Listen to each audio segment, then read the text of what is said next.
Olá, seja bem-vindo ao nosso primeiro ACONcast. Meu nome é Poliana Martins, eu sou assessora de comunicação da ACON e hoje eu recebo aqui o nosso médico oncologista Neto Pereira. Neto, seja muito bem-vindo. Hoje nós vamos falar sobre um assunto muito importante, que é câncer. E a gente sabe que as pessoas às vezes têm medo de falar, mas é necessário falar, né, Neto, sobre esse assunto. É verdade, Poliana. Gostaria de agradecer o convite de hoje, é uma honra participar desse podcast, falar aqui sobre um tema tão importante. Então, o câncer é um tabu na sociedade, né? Sim. As pessoas têm muito medo de conversar sobre a doença, pelo medo, o medo da morte, né? O medo de ter pessoas jovens na família com a doença. E geralmente o primeiro impacto, quando recebe o diagnóstico, a pessoa pensa, eu vou morrer, sendo que tem todo um processo de cura para isso também, né? Tem um caminho de cura. A gente tem que entender que o câncer é uma doença muito comum, né? É a segunda doença mais comum do mundo, né? E é uma doença potencialmente curável, principalmente se a gente consegue detectar ela numa fase mais precoce da doença. Então, para a gente dar um start no nosso bate-papo, vamos explicar o que é o câncer, Neto? Então, o câncer, a gente tem que ter a ideia de que não é uma doença só. Câncer é um nome que a gente dá sobre um grupo de mais de 200 doenças diferentes, né? E cada câncer, ele tem uma particularidade. Então, quando a gente fala um câncer de pele, um câncer de mama, um câncer de próstata, a gente não está falando da mesma doença.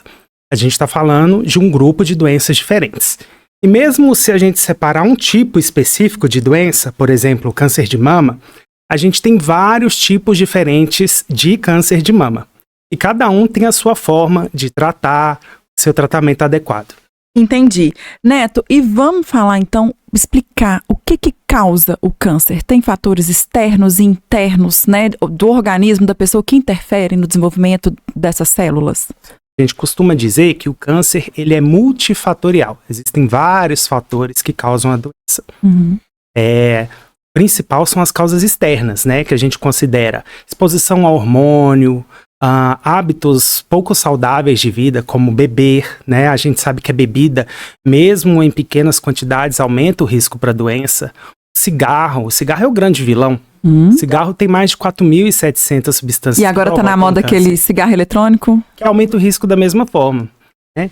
E falta de atividade física, né? Está muito acima do peso. Esses conjuntos de fatores e as características hereditárias que a gente vai falar hoje, associadas em conjunto, criam um ambiente que propicia o surgimento da doença. Então a pessoa já tem uma predisposição, e aí bebe, fuma, não pratica atividade física, esse conjunto de fatores aumenta o risco vai acelerar para o paciente desenvolver a doença. A gente costuma dizer o seguinte, que o câncer é uma coisa que aparece todos os dias no nosso corpo. A gente tem ali uma célula, né, que é a miniatura que forma os nossos tecidos e órgãos, e essa célula vai sofrendo ali exposição a esses fatores, e em algum momento essa célula ela começa a encarar a coisa de uma forma diferente. Ela começa a querer multiplicar de forma desorganizada e a crescer, e é aí que forma o tumor. Isso acontece todos os dias, mas o nosso corpo é capaz de eliminar essa célula. Essa célula ela é programada para morrer quando ela fica alterada. Costumo dizer o seguinte, Deus é tão fundamental que ele deu essa possibilidade da nosso próprios organismos se autocorrigir. Mas aí, por conta dessa exposição, né, desses carcinógenos que a gente chama, essa célula começa a multiplicar de forma desorganizada e escapa desse sistema de defesa. E é aí que se leva à formação de um câncer. E aí, hoje, especificamente, na nossa estreia, no nosso primeiro programa, a gente quer falar sobre o câncer hereditário. A ACON desenvolve esse programa, né, em parceria com o FSJ. E o que é o câncer hereditário, Neto? Esse programa da ACON é um programa fantástico, o qual eu faço parte, e um programa multidisciplinar, em que a gente tem mais de 400 famílias acompanhando. Tem trazido aí bons resultados e detecção precoce de doença e prevenindo mesmo o surgimento da doença em muitos pacientes.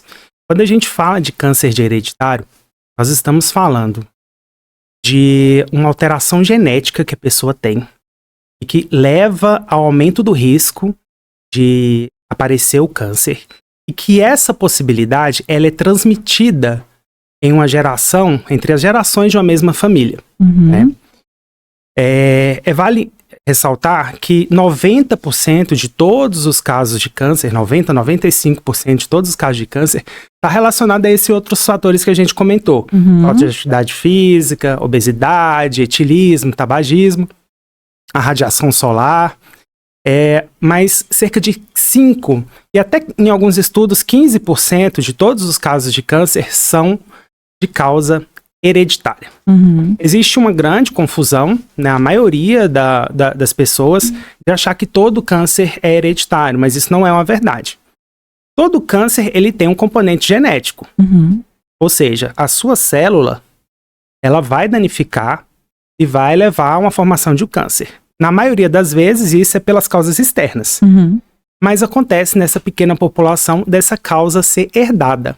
Ou seja, essa chance de desenvolver a doença é transmitida de pai para filho. Pelo que eu entendi, então, às vezes você herda o seu organismo herda aquela, vamos colocar assim, para o pessoal entender, aquela incapacidade de eliminar aquela célula. É mais ou menos isso? É mais ou menos nesse sentido. Você herda a chance. Você tem uma alteração, essa alteração significa que você tem uma propensão maior de desenvolver a doença, mas existem diversos outros fatores que vão ali somar para a doença surgir.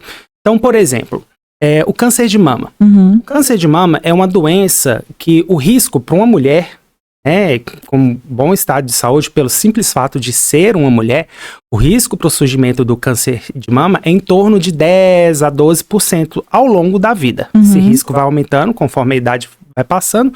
Em torno dos 80 anos, a gente chama isso de risco cumulativo, em torno dos 80 anos esse risco é em torno de 12%. Quem tem uma alteração hereditária, esse risco é muito maior. Entendi. Existem casos que esse risco chega a 80% ao longo da vida. E dependendo da alteração, esse risco pode até chegar a ser absoluto, ser até de 100% ao longo da vida. E quando suspeitar que eu tenho esse câncer hereditário, a probabilidade de desenvolver esse câncer por ser hereditário? Existem algumas situações que a gente suspeita que o câncer possa ser hereditário. Principalmente quando esse câncer acontece fora da faixa etária comum para essa doença. O exemplo que eu costumo dar é do câncer de mama, que é um câncer muito prevalente e que a gente tem grandes alterações hereditárias. A gente tem muito caso de câncer hereditário em mama. O câncer normalmente acontece numa faixa etária mais tardia. Né? Você lembra que a gente conversou aqui sobre os efeitos da exposição? Então, quanto maior a exposição, maior a chance de ter a doença. Então, o câncer, normalmente, ele acontece a partir dos 50 anos, no caso do câncer de mama. Quando a gente vê um câncer numa idade mais jovem, paciente com 20 anos, 30 anos, isso faz a gente ligar a anteninha e pensar e refletir, olha, pode ser que tenha algum impacto de hereditariedade aí. Ou, por exemplo, quando a gente vê vários casos do mesmo tipo de câncer na família. Então, a mãe teve câncer de mama, a avó teve câncer de mama, aí uma prima aparece com câncer de mama, então faz a gente suspeitar. Agora, a gente tem que lembrar que mesmo quando a gente tem diversos casos na família... Às vezes ele não é hereditário. Às vezes o câncer não é hereditário. Na maioria das vezes não é hereditário. São de fatores externos. Fatores externos. Por exemplo, a gente tem uma família que o pai teve um câncer de pulmão, o irmão teve um câncer de garganta, mas todo mundo fumava. Então todo mundo estava exposto ao mesmo agente. Não significa, simples fato de ter vários tipos de câncer na família, esse câncer seja hereditário. Mas é um fator a gente pensar. Outra situação, por exemplo, a pessoa teve um câncer, depois mais tardiamente teve um segundo tipo de tumor, depois apareceu um terceiro, isso também faz a gente suspeitar. Pessoa que tem tumor que a gente chama de bilateral, por exemplo, teve um câncer de mama, apareceu câncer nas duas mamas ao mesmo tempo. Isso faz a gente suspeitar que câncer hereditário foge do comum. Então essas são as principais características que fazem a gente suspeitar. Existem também algumas alterações e essas anormalidades, essas alterações do DNA cursam como alguns sintomas de pele, alguns tipos específicos de manchas e de alterações da pele, pode fazer a gente suspeitar também do câncer hereditário. E vamos falar então, Neto, explicar para o pessoal pode participar? Porque essa informação do câncer hereditário pode... as pessoas podem... Meu Deus, eu quero rastrear. Nossa, né, já tive e tudo, mas como que eu posso participar desse programa da ACOM, desse programa de rastreamento e prevenção da ACOM? Como que ele funciona? Pra gente deixar claro para quem está assistindo a gente. Tem 3 formas do paciente entrar para avaliação de predisposição hereditária na ACOM. Esse paciente ele pode ser encaminhado, então ele passou por uma avaliação médica, o médico suspeitou de câncer hereditário e encaminhou para a ACOM. Existe médico do SUS, do posto de saúde ou particular? Posto de saúde, o médico próprio do Hospital do Câncer. Entendi. Né? Então essa é uma forma. A outra forma é dos programas de suporte da ACOM, esse paciente cair em algum rastreamento e for detectada essa possibilidade. Também é direcionado para o programa. E uma terceira possibilidade é aquele paciente que tem dúvida mesmo, que percebe que tem uma grande quantidade de casos da família e ele resolve procurar a ACOM para essa avaliação. Esse paciente também ele pode ser incluído no projeto. Como que funciona? Então esse paciente procura a ACOM ou é encaminhado ou é rastreado no programa de triagem. Esse paciente é orientado sobre o funcionamento do programa. É dado para esse paciente um questionário em que ele vai coletar o histórico familiar. A gente coleta o histórico familiar em 3 gerações. Depois da coleta desse histórico familiar, a gente constrói o que a gente chama de heredograma. Esse heredograma é uma árvore genealógica, é uma árvore da família em que a gente coloca ali os casos de câncer na família e tenta encontrar ali alguma probabilidade maior desse câncer ser hereditário. A partir daí, a partir dessa possibilidade, é agendada a consulta de aconselhamento genético, onde é conversado sobre as vantagens, as desvantagens da testagem, como é feita a testagem, e naqueles casos que é indicado, a gente conversa sobre a testagem genética. Então o paciente ele tem todo o suporte, tudo explicado do início ao fim. Isso, a equipe conta com enfermeira, conta com médico, com um profissional de psicologia, é uma equipe bem completa. Inclusive, fica bem amparado. Os atendimentos aumentaram mais de 170% de 2022 para 2023, né, Neto? Esse rastreamento é importante, né? Sim, tem se conversado muito sobre câncer e, minha opinião, pessoal, eu acredito que num futuro, não muito longe, todo mundo, quando nascer ali, vai ter que fazer um teste de DNA para saber aquelas possibilidades de câncer. E não só de câncer, de outras doenças também. Porque nessa tentativa de evitar que a doença apareça, o melhor caminho é prevenir. Né? Então eu consigo dar exemplos muito clássicos que acontecem no familiar. A gente vê, por exemplo, famílias que têm uma síndrome que aumenta o risco para câncer de então, síndrome de Lynch. Pessoas que têm essa mutação, elas começam a fazer exame de rastreamento, no caso do câncer de intestino, é a colonoscopia, numa idade muito mais cedo. E o câncer de intestino tem uma particularidade. Antes dele virar um câncer, ele é um pólipo, uma pequena alteração que o próprio exame tira. Então, eu fico imaginando tantos pacientes que a gente atende e que vai tirando pólipo ali a cada 1 ano. E evita que aquilo vire um câncer. Então, assim, é algo fantástico. E aí, se o meu exame deu que eu tenho a variante patogênica, o que fazer, Neto, quando esse exame identifica? Então, quando o paciente tem a mutação patogênica, então ele vai passar pela consulta, a gente vai explicar o resultado desse teste. E através desse resultado de teste, a gente vai explicar qual o risco dessa pessoa desenvolver o câncer e traçar uma estratégia personalizada para esse paciente. Tudo na prevenção, tudo voltado para prevenção? Focado em prevenção. Isso varia de acordo com a alteração que é encontrada.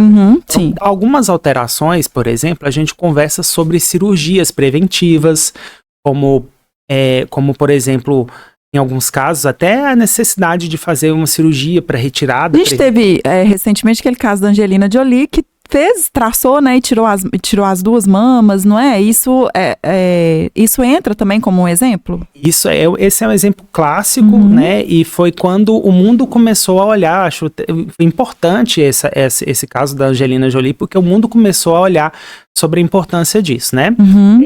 Ela encontrou uma mutação que aumentava muito o risco. A mãe tinha tido câncer, a avó também. Ela encontrou a mutação que a mãe tinha e que aumentava muito o risco.